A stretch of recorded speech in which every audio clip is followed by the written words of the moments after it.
บายดีสวัสดีพ่อแม่พี่น้องมาได้กินข้าวเที่ยงน้ำกันวันนี้กันมากินข้าวกับป่นเขียดนาพี่น้องเลยป่นเขียดจีนาโมลวกผักกับแจ่วปลาแดกบองแซ่บๆพี่น้องมาเด้อมีปิ้งหมูแล้วก็ตับไก่พร้อมมากินข้าวกับสาวลาวทักแขกเด้อสาวลาวรักเมียทักแขกพี่น้อง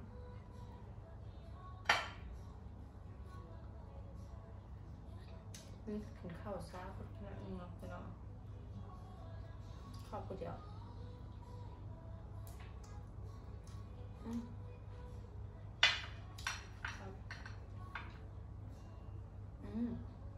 จะปลาแดกบ่องแซ่บๆเฮ็ดเองพี่น้องหรือว่าจะปลาละสับ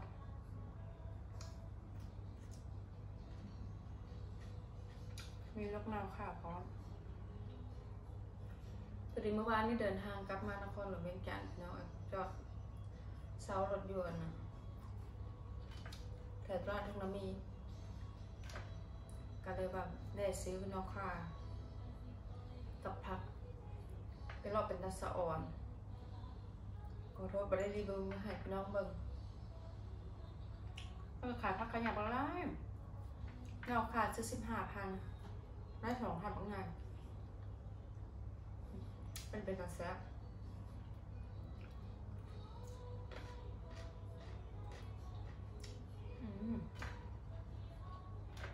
หิวข้าว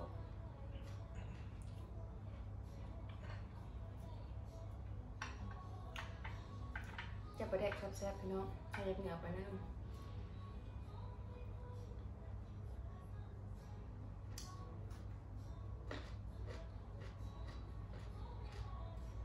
แกไปแดกกับลวกพัก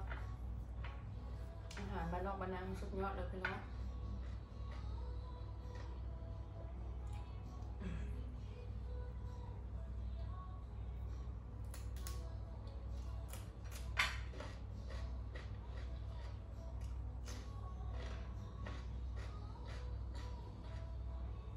มักแตงพี่น้องเป็นมักแตงบ้านมงขนาด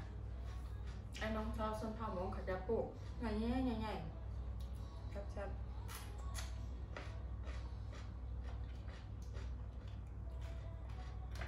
กิโล5,000กีบประมาณ15 บาท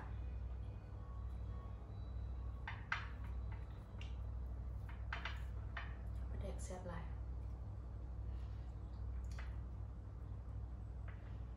เจ้าของตำเองปลาร้าสับขั้นว่าโบแซ่บเป็นพี่น้อง10%เที่ยวลองแซ่บไปก่อน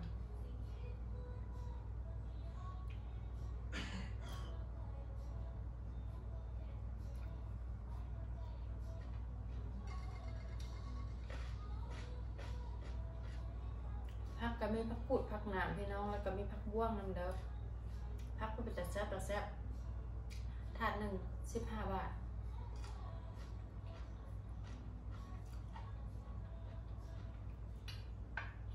17 บาทหรือ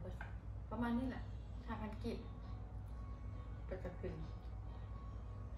มะเขือพี่น้องแต่ว่าอันนี้ก็หายเห็นครั้งแรกบอกว่าดีแซ่บหรือบ่ลองกินเบิ่งก็หาเห็นที่บ้านทุ่งนามีแต่ว่าแถวบ้านเราบ่เคยเห็น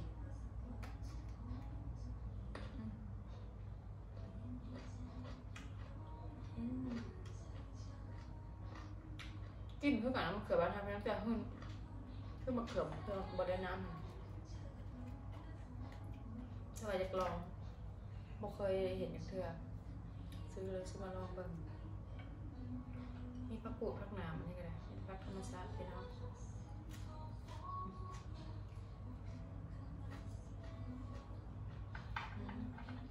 กับประดับชอบ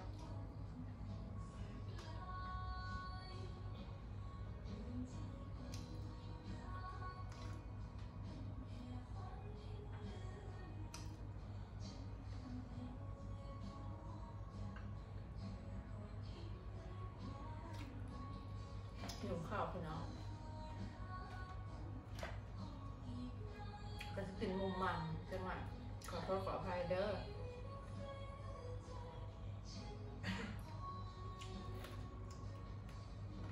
อ อโทษขออภัยผู้ที่ติดตามทุกคนตามสาระรับงานทุกคนที่2 มื้อห่างหายแบบไม่ได้ลงคลิปพี่น้องเมื่อวานนี้ก็ได้ว่าเดินทางกลับขึ้นมานครหลวงเวียงจันทร์เพื่อฮอดพี่กับประมาณ10 โมงกลางคืนหรือว่า4 ทุ่มอะไรฮอดมาแล้วก็เมื่อยแล้วไปลงพักเจ็บพี่น้องเบิ่งแล้วมาจับนี่ไปก็ซื้อยามเฮ็ดให้ได้เมื่อหนึ่ง2-3 คลิปพี่น้องพยายามลงพี่น้องเบิ่ง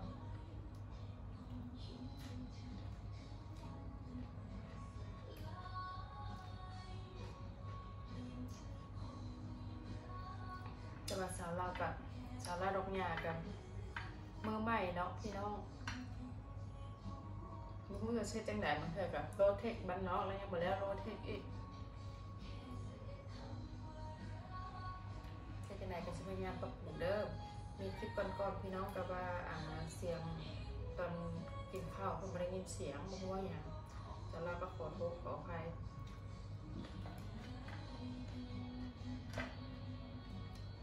ก็สิพยายามปรับปรุงเด้อพี่น้องเด้อ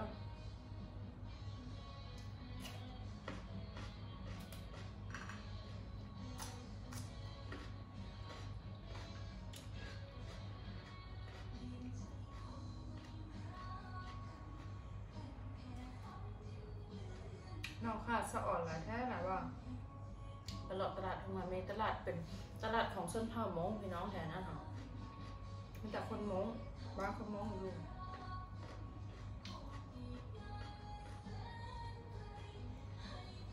กายพักมีบัตรแล้ว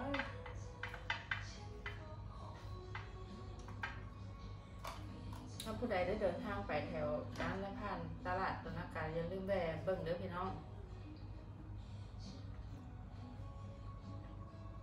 เป็นขายเครื่องปรับของโรงพักตลาดจะประดักแซ่บพี่น้อง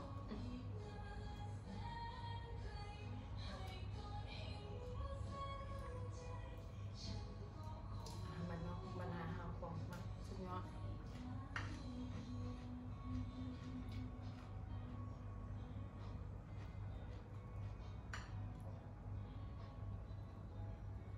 วันหนึ่งเข้าแซ่บ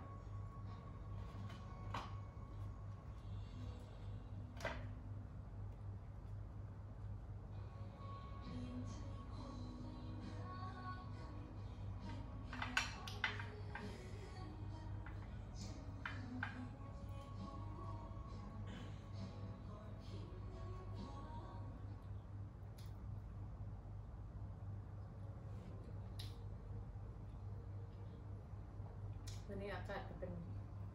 เย็นๆอยู่ได้พี่น้อง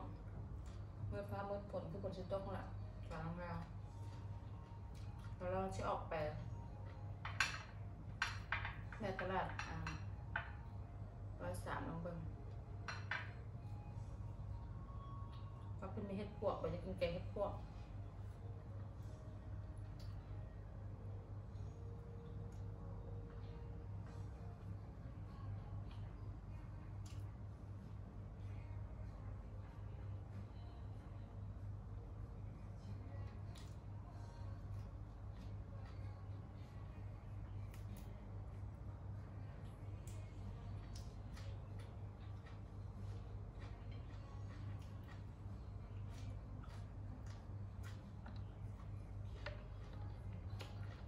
กระแซบกับพี่น้องคน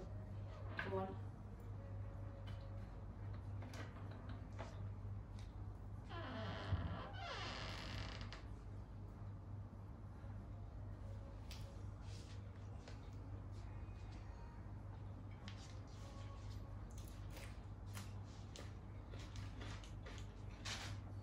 อ่อนแต่มักแต่งไม่เป็นไรหรอกงั้นมา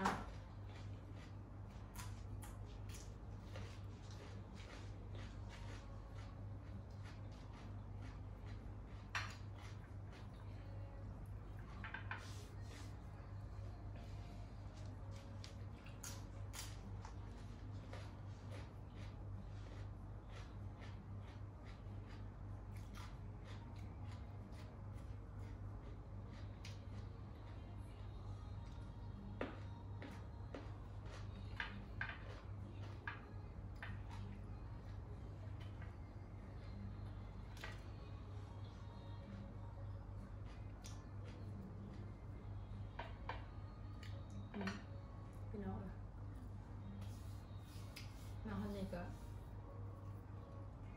ถึงเวลาก็มาพี่น้องกันเด้อยังไงก็ขอบอกขอบใจทุกคนที่เข้ามาติดตามชมแล้วก็เป็นกำลังใจให้สาวลาวดอกแง่ทักแขกได้พี่น้องยังไงก็ขอโทษขออภัยในที่นี้แหละคันว่าสิ่งใด